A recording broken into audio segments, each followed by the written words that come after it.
नमस्कार मित्रों, यह वीडियो आज उनके लिए है जो भक्ति करते हैं। भक्ति करते समय हमें कौन सी बुराइयों का त्याग कर देना चाहिए, हमें कौन सी बातों का ध्यान रखना चाहिए, आइए उसे समझते हैं एक कहानी के माध्यम से। दोस्तों, भक्ति करते समय मन को हमेशा शांत रखना चाहिए और सभी तरह की बुरे विचारों से अपने मन को बचाना चाहिए। जो लोग इस बात का ध्यान रखते हैं उन्हें भगवान की कृपा अवश्य ही मिलती है। इसी संबंध में एक कथा प्रचलित है। कथा के अनुसार पुराने समय में दो संत एक साथ रहते थे। दोनों की भक्ति का तरीका अलग अलग था। एक संत दिन भर तपस्या और मंत्र जाप करते रहता था, जबकि दूसरा संत रोज सुबह शाम पहले भगवान का भोग लगाता और उसके बाद ही भोजन करता था। एक दिन दोनों के बीच झगड़ा होने लगा कि बड़ा संत कौन है। इसी दौरान वहां से नारद मुनि गुजर रहे थे। दोनों के बीच में आपस में झगड़ा होते हुए देख नारद मुनि वहां पहुंच गए।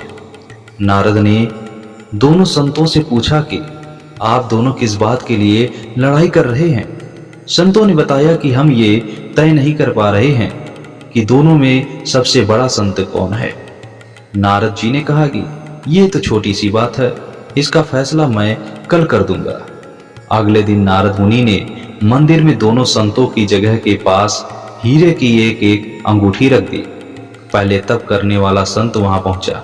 उसने एक अंगूठी देखी और चुपचाप उसे अपने आसन के नीचे छिपाकर मंत्र जाप करने लगा। कुछ देर में दूसरा संत भगवान को भोग लगाने पहुंचा। उसने भी हीरे की अंगूठी देखी, लेकिन उसने अंगूठी की ओर ध्यान नहीं दिया। भगवान को भोग लगाया और खाना खाने लगा।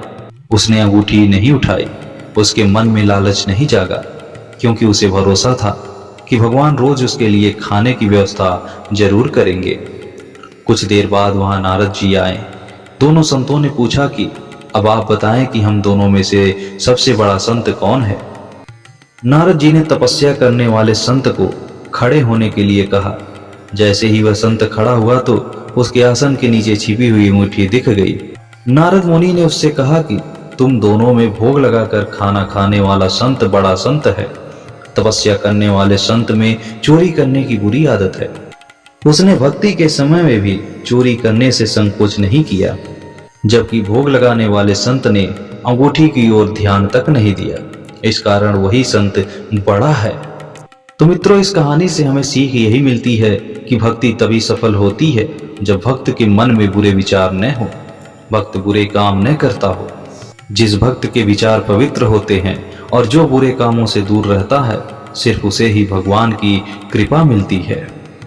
तो मित्रों, इसलिए हमेशा इस बात का ध्यान रखें कि कभी भी हमें अपने मन में बुरे विचार नहीं लाने चाहिए, हमें कभी भी बुरे कार्य नहीं करने चाहिए। हमें अपने मन को पवित्र रखना चाहिए और बुरे कामों से अपने मन को दूर रखना चाहिए। तभी भगवान की कृपा हम पर हो सकती है और भगवान अपना आशीर्वाद हम पर बनाए रख सकते हैं, और तभी भगवान हम पर अपनी कृपा बनाएंगे। तो उम्मीद करते हैं मित्रों कि आपको यह छोटी सी कहानी अवश्य ही पसंद आई होगी और इससे आप जरूर कुछ ना कुछ सीखे होंगे। तो इस तरह की और भी वीडियोज को देखने के लिए, धार्मिक कथाओं को सुनने के लिए, श्रीमद् भगवद गीता को सुनने के लिए और भी वेद पुराणों को सुनने के लिए चैनल को सब्सक्राइब अवश्य करें। हर हर महादेव।